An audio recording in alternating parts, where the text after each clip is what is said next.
O milagre que mudou a vida de Gabriela. Gabriela sempre foi uma mãe dedicada. Aos 28 anos, trabalhava como auxiliar de enfermagem em um hospital público de São Paulo, criando sozinha seu filho Miguel, de 4 anos, depois que o pai da criança os abandonou ainda na gravidez. Apesar das dificuldades, ela nunca desistiu, mas em um domingo de manhã, tudo mudou. Miguel acordou chorando com uma dor de cabeça insuportável. Gabriela pensou que fosse apenas uma enxaqueca infantil, mas quando o menino começou a vomitar e ficou sonolento, ela levou-o correndo ao pronto-socorro. Os exames revelaram um hematoma subdural, um acúmulo de sangue entre o cérebro e a membrana que o reveste, causado por uma queda que Miguel havia tido dias antes, brincando no parque. Os médicos foram claros, era grave.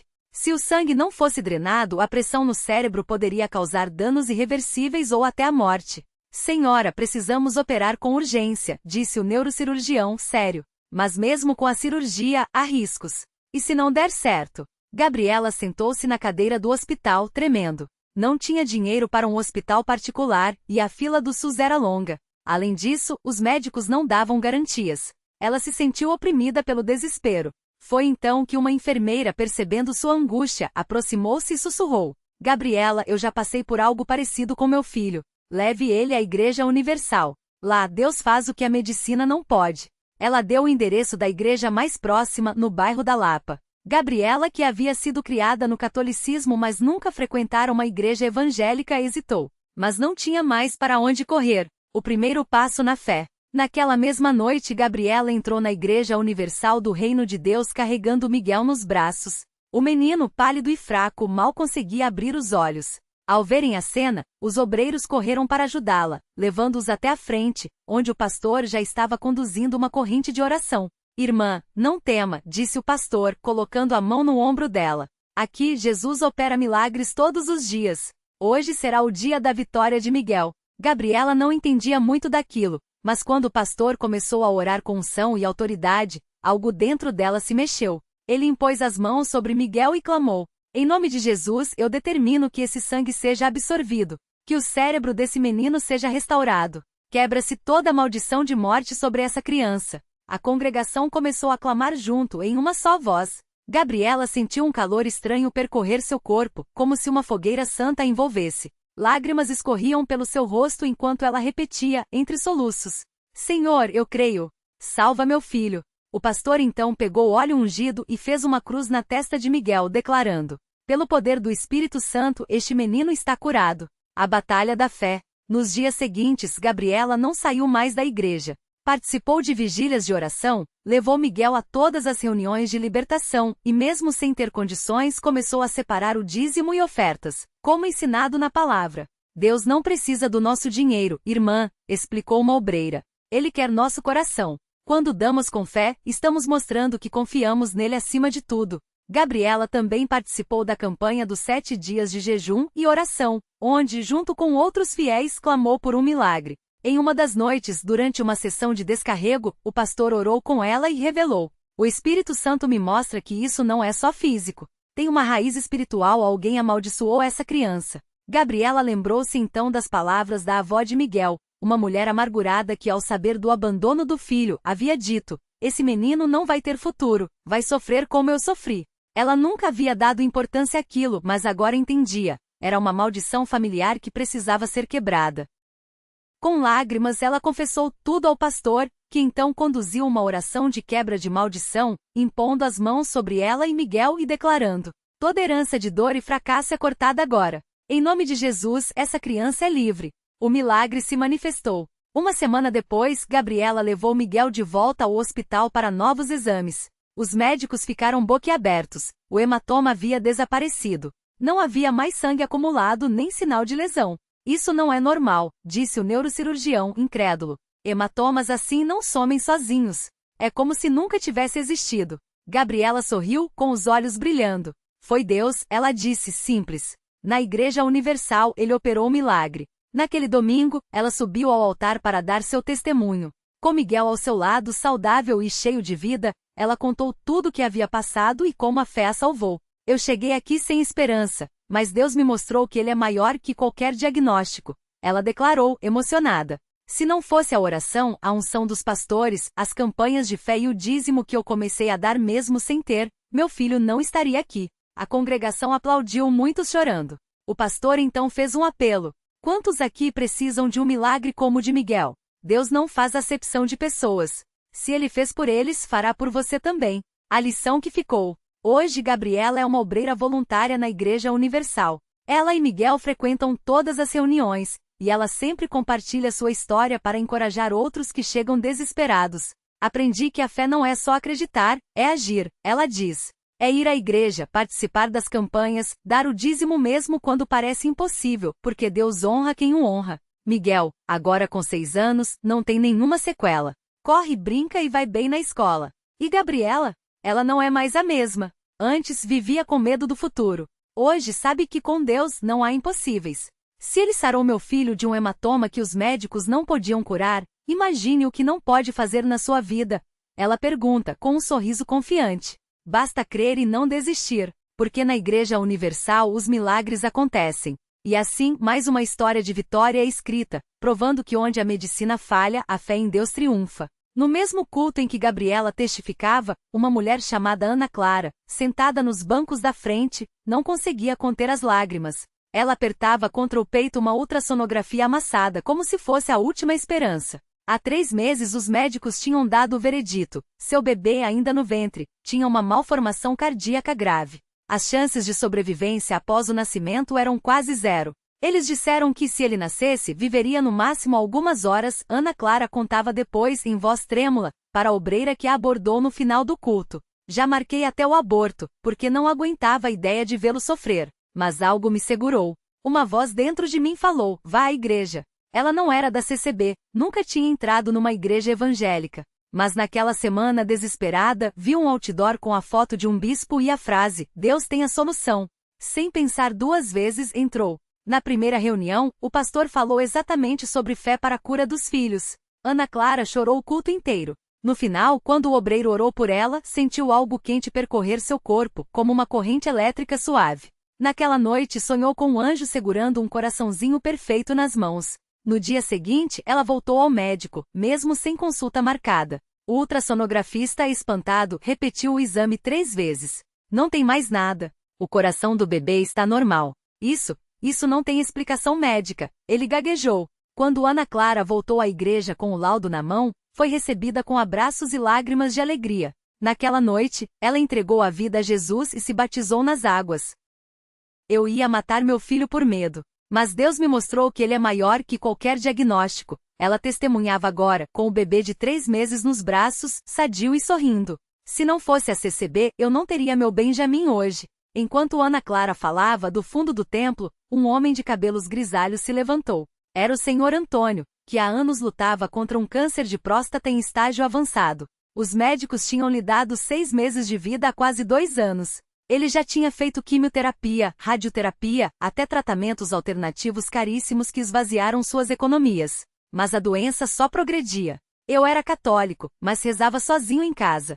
Até que um dia, fraco demais para sair da cama, liguei a TV e vi um culto da CCB. Ele contava, com a voz rouca pela emoção. O pastor falou, hoje é o dia da sua cura. Algo me empurrou para cá. Na primeira visita mal conseguia andar. Os obreiros o receberam com carinho, oraram por ele e o levaram para a cadeira de rodas reservada na frente. Durante a oração da fé, Antônio sentiu uma dor aguda no abdômen, como se algo estivesse sendo arrancado de dentro dele. Assustado, quase gritou, mas uma paz estranha o invadiu. Na semana seguinte, os exames mostravam nenhum sinal do tumor. Os médicos incrédulos pediram nova biópsia. O resultado veio igual, remissão total. Eles disseram que era um erro dos exames anteriores. Mas eu sei que foi Deus, Antônio afirmava, agora com o rosto iluminado. Hoje, 2 anos depois, não tomo nenhum remédio. E o melhor, minha família toda se converteu. Minha mulher, meus filhos, até minha neta que morava no exterior. Enquanto essas histórias se multiplicavam, no fundo do templo,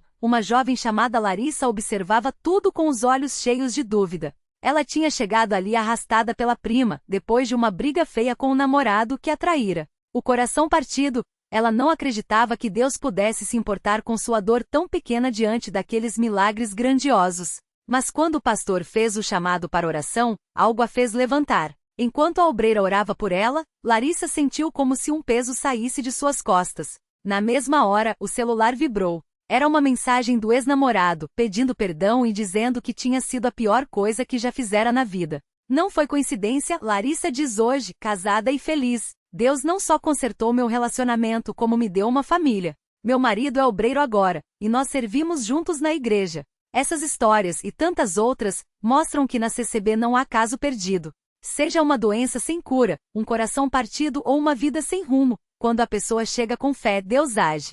Não é magia, não é sorte. É o poder do Deus vivo, que ainda hoje faz milagres através daqueles que creem. A gente vem aqui quebrado e sai restaurado, resume Gabriela, agora como obreira, ajudando outros que chegam com as mesmas dores que ela já teve. Porque nesta igreja, Jesus não é só uma história do passado. Ele está vivo e continua mudando vidas.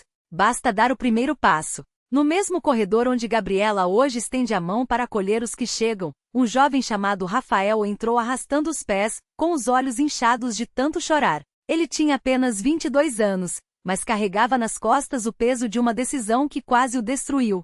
2 meses antes, após uma discussão violenta com o pai, Rafael saiu de casa jurando nunca mais voltar. Sem rumo, caiu nas ruas, onde o vício e a solidão o engoliram rápido. Quando chegou à CCB, estava com as roupas sujas, o corpo fraco e a alma ainda mais abalada. Eu não mereço nem estar aqui, ele murmurou para o irmão que o recebeu na porta, com medo de ser julgado. Mas ali, ninguém perguntou pelo seu passado. Só lhe ofereceram um abraço apertado e um convite. Vamos orar? Rafael não acreditava que alguma coisa pudesse mudar. Já tinha tentado de tudo, clínicas, promessas, força de vontade. Nada adiantara. Mas naquela noite, enquanto os irmãos colocavam as mãos sobre sua cabeça e clamavam em nome de Jesus, algo dentro dele começou a se mexer. Não foi um raio, não foi um barulho. Foi uma paz tão profunda que ele sentiu as lágrimas escorrerem sem nem perceber. Eu quero mudar, foi tudo que conseguiu dizer entre soluços. E mudou. Hoje Rafael está de terno e gravata aos domingos, não porque a igreja exige, mas porque ele mesmo quer se apresentar com dignidade perante Deus. Seu pai, que há anos não falava com ele, apareceu um dia na congregação, atraído pelas mudanças que via no filho. Os dois se abraçaram chorando no meio do salão, e agora servem juntos no departamento de jovens, ajudando outros rapazes que, como Rafael, achavam que não havia mais saída. Eu pensava que Deus só ajudava quem era perfeito, ele conta com a voz ainda emocionada. Mas aqui eu aprendi que ele vem justamente por causa das nossas imperfeições. Ele não espera a gente se consertar sozinho. Ele mesmo faz a obra. E é assim, de história em história, que a CCB segue sendo um lugar onde o impossível se torna possível. Não porque os homens ali são especiais, mas porque eles acreditam num Deus que ainda hoje seca lágrimas, restaura sonhos e escreve finais felizes onde o mundo só enxerga pontos finais. Tem gente que diz que milagre não existe, comenta a irmã Maria, que superou um câncer em estágio avançado após ser ungida pelos obreiros. Mas eu estou aqui para provar o contrário. E não sou a única, porque nesta igreja, as paredes não guardam segredos. Elas ecoam testemunhos. E cada testemunho é um grito de que Deus continua agindo, bastando que alguém se disponha a crer. Naquele mesmo culto, enquanto os irmãos cantavam Glória a Deus nas alturas, um jovem chamado Lucas, de apenas 19 anos, entrou arrastando os pés, o rosto marcado pela dor. Havia meses ele lutava contra uma dependência que o consumia, e a família, já sem esperanças, o trouxe ali como último recurso. Os pais, com os olhos cheios de lágrimas, o entregaram aos obreiros, que o abraçaram sem julgamento. Filho, hoje você não veio sozinho, disse o obreiro João, colocando a mão em seu ombro. Jesus já está aqui te esperando.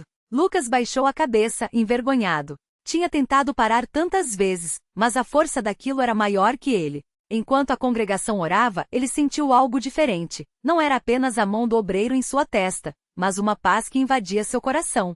E então, como um rio transbordando, começou a chorar. Não de tristeza, mas de alívio. Algo dentro dele se quebrou, não a sua força, mas as correntes que o prendiam. Na semana seguinte, Lucas voltou. E na outra também. Desta vez, não arrastando os pés, mas com um brilho nos olhos que a família não via há anos. Os irmãos da igreja o cercaram, não com palavras vazias, mas com amor prático. Uns o ajudaram a conseguir um emprego, outros o levavam para casa depois dos cultos, e todos oravam por ele. Não foi um processo fácil, houve noites de luta, momentos de fraqueza, mas Lucas nunca esteve sozinho. Eu pensava que Deus só ajudava quem já era perfeito, confessou ele, meses depois, dando seu testemunho diante da igreja. Mas aqui eu aprendi que ele vem justamente para os quebrantados. E hoje, pela graça dele, estou livre. O auditório explodiu em glórias. Não era um milagre barulhento com trombetas e fogos, mas era real. Um jovem que o mundo já tinha desistido, agora de pé firme, com uma Bíblia na mão e um propósito no coração. E assim como em tantíssimas outras histórias, a CCB provava mais uma vez que não é a força do homem que transforma vidas, mas a fidelidade de um Deus que não desiste de ninguém. Porque ali entre aqueles bancos simples e aquelas pessoas comuns, o sobrenatural se tornava cotidiano. Não por mérito deles, mas porque quando o povo de Deus se une em fé, até as montanhas mais duras se movem. Eu já vi curas, já vi famílias restauradas, já vi vidas que o mundo dizia que não tinham jeito, disse o pastor, encerrando o culto com a voz embargada. E tudo isso não é coincidência. É Jesus, o mesmo de ontem, hoje e eternamente agindo no meio de nós. E enquanto os últimos acordes do inário soavam, mais alguém, no fundo do salão, levantava a mão pedindo oração. Porque na CCB o milagre não é uma exceção. É a regra para quem crê. A mulher que levantou a mão no fundo do salão se chamava Marisa. Ela tinha chegado arrastando não só o corpo, mas uma dor que parecia não ter fim. Havia 3 anos, um acidente de carro lhe tirara o movimento das pernas. Os médicos disseram que nunca mais andaria. As fisioterapias só traziam frustração, e a depressão começou a roubar até a vontade de viver. Até que numa tarde de desespero, uma vizinha a convidou para vir à CCB. Não tenho mais nada a perder, ela pensou, aceitando o convite. Naquela noite, enquanto o pastor falava sobre a fidelidade de Deus, Marisa sentia algo diferente. Não era emoção passageira, mas uma certeza profunda de que aquele era o lugar onde sua história mudaria. Quando viu outras pessoas sendo oradas e saindo diferentes, algo dentro dela gritou: se Deus fez por eles, pode fazer por mim. Os obreiros se aproximaram com simplicidade, sem promessas vazias, apenas com fé. Um deles colocou a mão em seu ombro e orou com voz firme: Senhor, o Senhor sabe o que esta filha precisa. Toque nela como só o Senhor pode tocar. Marisa fechou os olhos. E então sentiu, primeiro um calor nas pernas, como se algo estivesse despertando. Depois uma espécie de formigamento, como se nervos adormecidos voltassem à vida. Os olhos se encheram de lágrimas quando, pela primeira vez em anos, ela conseguiu mexer os dedos dos pés. O salão inteiro parece ter contido a respiração. Levanta, irmã. Em nome de Jesus, disse o obreiro, estendendo a mão. Marisa segurou sua mão com força e então, aconteceu. Primeiro um tremor nas pernas. Depois, um movimento hesitante. E finalmente, com lágrimas escorrendo, ela se levantou. Não com força própria, mas como se mãos invisíveis a sustentassem. O salão explodiu em glórias e choro. Alguns caíram de joelhos, outros ergueram as mãos. Marisa, que entrou arrastando-se, agora caminhava, primeiro com ajuda, depois sozinha, até a frente do altar, onde caiu de joelhos, não por fraqueza, mas por gratidão. Eu não merecia isso, Deus. Ela chorava. Mas o Senhor me deu de graça. O pastor, com os olhos brilhando, abriu um sorriso e disse: isso aqui não é show, não é teatro. É o Evangelho vivo. É Jesus curando como curava há 2000 anos.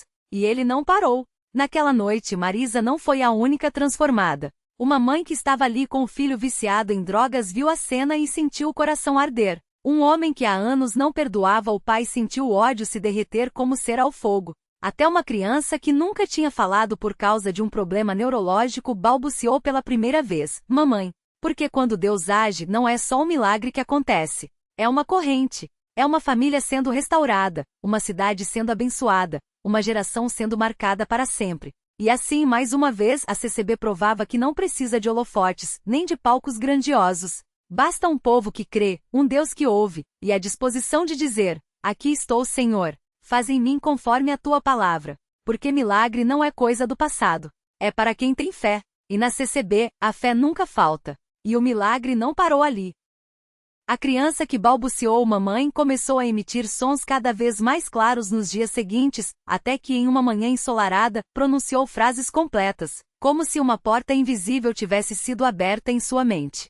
Médicos anticéticos se renderam ao inexplicável anotando em prontuários: recuperação espontânea, causa desconhecida. Mas todos ali sabiam. Era a mão de Deus escrevendo uma nova história.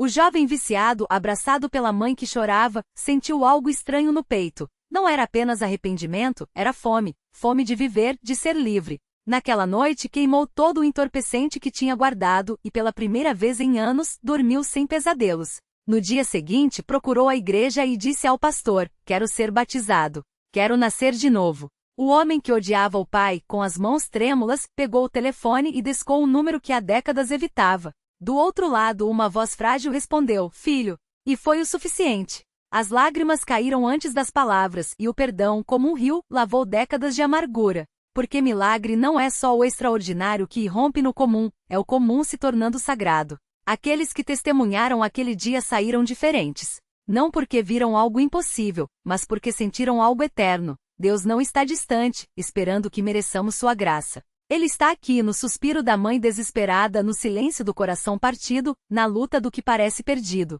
Basta um sim. Basta uma fé do tamanho de uma semente de mostarda. E a lição? Deus não precisa de multidões para operar. Ele precisa de corações disponíveis. Não importa se a batalha é contra vícios, traumas ou silêncios forçados. Quando entregamos o impossível nas mãos dele, o milagre não é uma possibilidade, é uma promessa. Porque na CCB, e em qualquer lugar onde a fé arde, não se ora se Deus pode. Ora-se quando ele vai. E ele sempre responde. Porque milagre não é coisa do passado. É para quem tem fé. E fé nunca falta onde Deus é Senhor.